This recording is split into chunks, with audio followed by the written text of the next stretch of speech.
রান্না করছি ইলিশ ভাপা।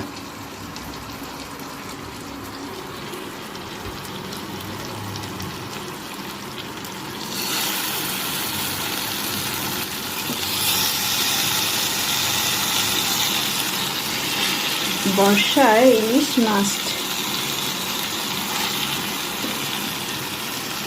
এবার এর মধ্যে কাইটা দিয়ে দেবো।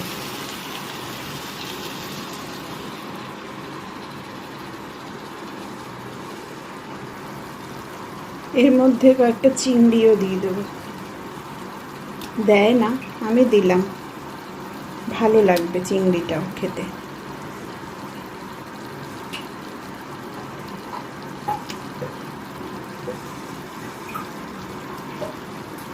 আর করে রেখেছি,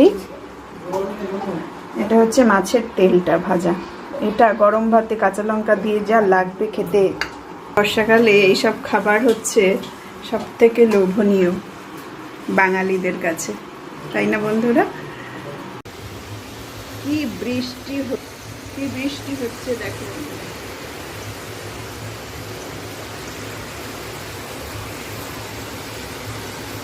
এদিকে আমার ইলিশ ভাপা রেডি। এমন হয়েছে।